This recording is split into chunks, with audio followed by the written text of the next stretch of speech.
Hello, all. This is Dr. Dheeraj Masapu, and today I would like to discuss, a easy way to go to Australia after your MD, MS, or DNB in any specialty. For example's sake, I would like to show you about the radiation oncology, and this can apply to any kind of specialty basically. So the kind of pathway is called as area of need vacancies. So previously in my videos we discussed about the specialist pathway, but this is little different. This is area of need. Area of need, as the name suggests. So in Australia, what happens is in some certain areas there will be a kind of need. Actually, they wouldn't be finding people to work there. So what they do is they release something called as area of need vacancies. I'll show you on the screen. You can see here. So this is called as a specialist position. That means after your MD or DNB, an area of needed vacancies. So this is the link, official link actually. You can see. So in anesthetics, in a town called Grafton, there is a vacancy, and you need to apply to this particular email. In dermatology, this particular hospital, and this is a person, a contact person. This is the email ID. And location is Farfield. Dermatology, diagnostic radiology, so many are there in diagnostic radiology. That is why I chosen radiology pathway, but this applies to any kind of specialty. And see, so many vacancies are there in diagnostic radiology. If you're a radiologist and watching this video, maybe you have to hurry up and go to this location, because the salaries are like pretty high. You can earn anywhere between 400 to 500,000 Australian dollars, and if you actually do overtime and if you plan to work in other private hospitals also, then you can make up to $1 million Australian dollars. That is the kind of money you can earn. And pediatrics also, there is area of need vacancy at present, and these area of need vacancies will keep coming. They will keep changing, so you have to keep following the websites. This particular link I'll keep in the description. You can go through the particular site. So now you identified a particular area of need vacancy, and then you mailed them, and then they told that they approved your position. The game is not over there. From here the game will start. I'll tell you what to be done next. So next, what you need to do is, for example sake, I'm showing you the diagnostic radiology pathway. So then what you need to do is you need to go into, so this is the process for that area of need process for specialist pathway. You can see here. So once you're first you need to apply for the ECFMG certification. So any country you want to go, this is the certification that is required, ECFMG.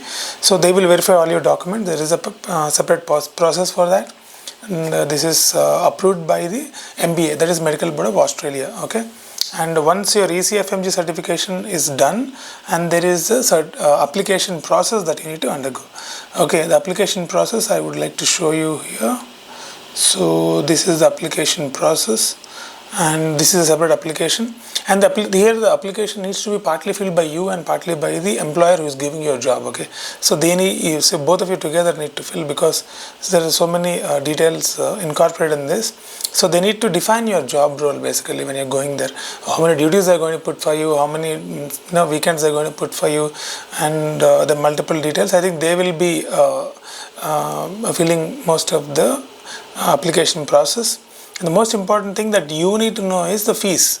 So application fees for area of need is around 10,680 Australian dollars. So if you're thinking that I have so much of money I have to spend, but you have to see the kind of money you're going to earn there, which is pretty high. I told you, 400 to 500,000 Australian dollars is a beginning salary for radiologists, and any for anesthesia people, I think 300 to 400,000 Australian dollars would be the salary that they would be getting.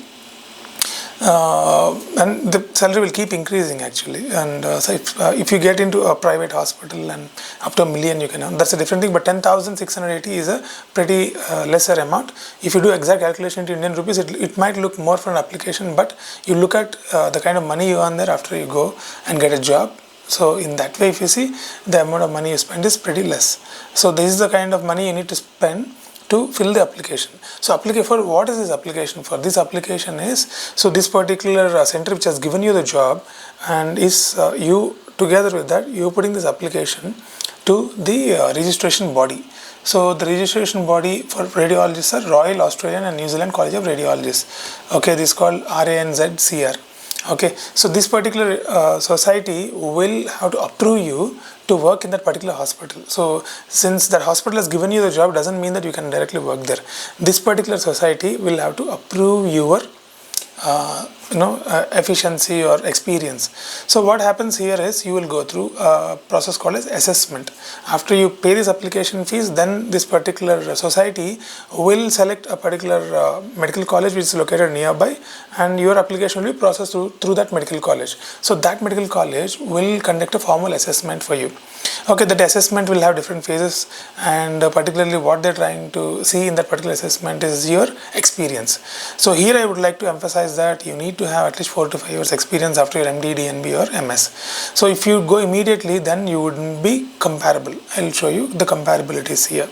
So once application is assessment is done, then what happens is you would be given comparability.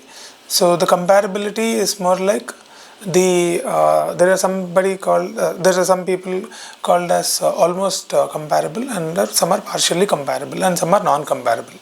So people who studied in USA, UK, who are already consultants there, would be completely comparable. So for them, there wouldn't be any kind of training which they have to undergo. Directly they'll get a job. But as India, Pakistan, Sri Lanka and all these countries actually, so we fall under partially comparable even after 4 or 5 years of experience. In the 4 or 5 years, I recommend 2 to 3 years of consultant experience, and try to get exposure in multiple areas. Because see, for example, if you're like me and if you're specialized only in neuro anesthesia, that might be an overkill for a regional center where you're going to get a job. So what you need to do is you need to get a job, you need to get exposure little broader.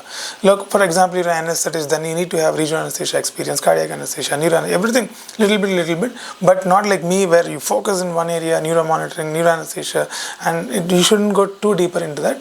Rather than that, you try to do certifications in different areas, and some 1 or 2 publications also you try to do, and try to have some kind of a logbook for 2 years.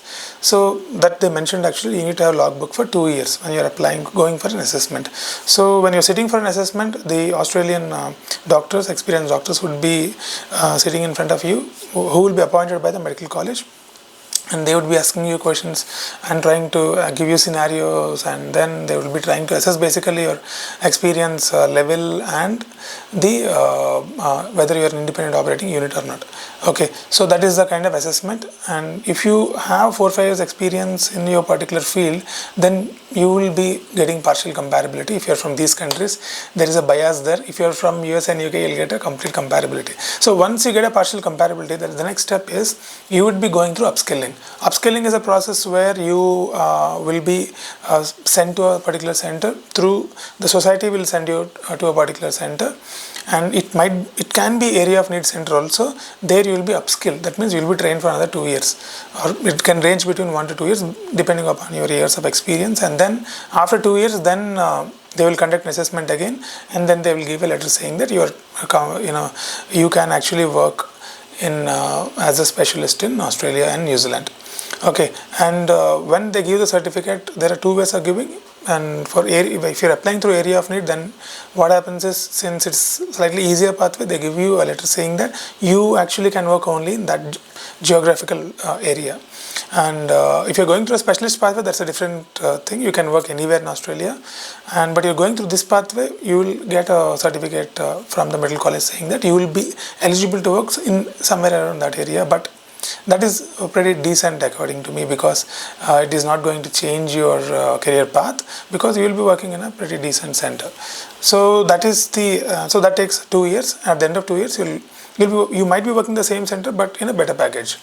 Okay, so then you will be continuing there, and as a consultant from that point, and your package also will go to that whatever I mentioned, 300 to 500,000 Australian dollars, and after that the story will go on. So that's it, guys. So if you're planning to today morning, actually one lady, I don't want to mention the name, was repeatedly messaging me on she was requesting me on she wants to know the pathway to Australia. So that is what I thought. So if you want to go through regular specialist pathway, which we already did videos on, it is little tough, because you need to compete with different doctors from different parts of the world, because many people are trying to go to Australia now. But what I recommend is, if you go through this area of need, your entry will become easy. Once you enter and get comparability and you start working as a consultant in a particular center, then you can find some way and you can enter into some kind of a good hospital there. And if your luck is good, you can actually get comparability. You can become consultant in bigger hospitals in Sydney, Melbourne, those locations also. So who knows? So that is how you need to enter into the Australia, and this is the process which I explained through area of need. Okay, not specialist pathway. And all these links I'll keep in the description so that it will make your job easy. Thank you guys for following the video. I would appreciate if you subscribe to the channel and share this video to people who really want to go to Australia. Okay, thank you very much for following the video. Thank you very much. Yeah.